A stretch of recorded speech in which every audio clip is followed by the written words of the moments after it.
Ici Randy Daniel, responsable produgas.com Madagascar.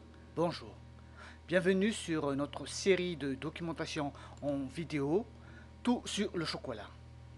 Aujourd'hui, nous allons aborder le thème la composition du chocolat. Quelle est la composition du chocolat?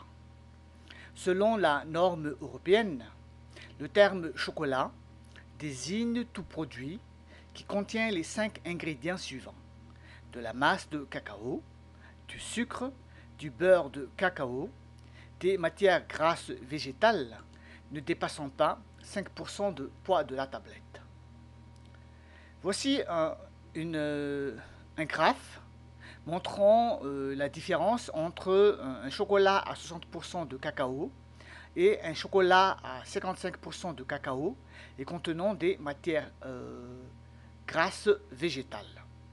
Donc nous voyons ici que le sucre est à 40%, la fraction non grasse de la matière grasse de cacao est à 25%, et le beurre de cacao qui est contenu dans la masse est de 25%. Donc dans du chocolat pur, donc, il y a 10% du beurre de cacao. Par contre, dans du chocolat donc, contenant des matières grasses végétales, 50% représente du beurre de cacao et 5% représente les matières grasses végétales ajoutées.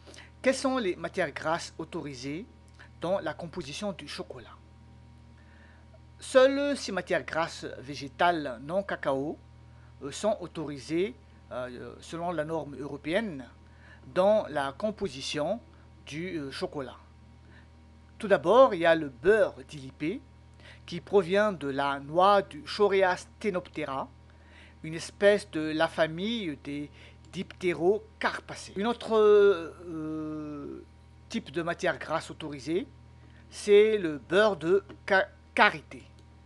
Le beurre de karité, qui provient de l'espèce qu'on appelle Vitellaria paradoxa, c'est un arbre qui pousse dans les savanes de l'Afrique de l'Ouest.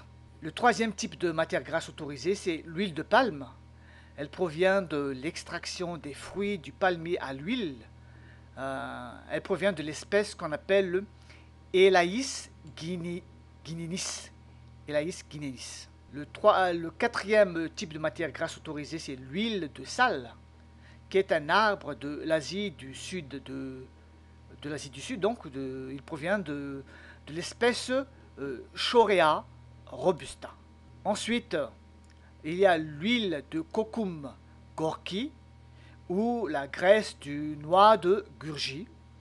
Elle provient donc des fruits de l'arbre Garcinia indica, qui se trouve dans les forêts humides de l'Inde. Donc on l'appelle noix de Gurki ou noix de Garcinia indica.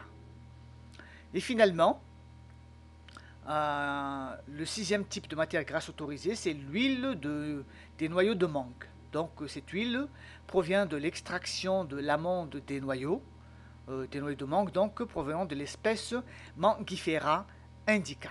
Troisièmement, donc, quels sont les intérêts de l'utilisation des matières grasses végétales dans la composition du chocolat?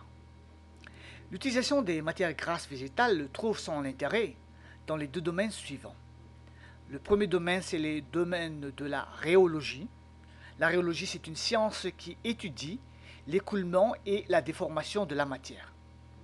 Donc, on utilise ces matières grasses végétales pour éviter que le chocolat fonde en été ou dans les pays chauds. On peut également les utiliser pour faciliter la liquéfaction du chocolat à faible température, par exemple lors des enrobages du chocolat. Donc voilà le premier intérêt. Le deuxième intérêt, c'est le domaine financier. Il faut noter que le beurre de cacao, il est plus cher que les autres matières grasses. Par exemple, à titre indicatif, l'huile de palme, par exemple, est 10 fois moins inférieur à celui du prix du beurre de cacao. Quatrièmement, donc, comment peut-on définir chimiquement la composition du chocolat?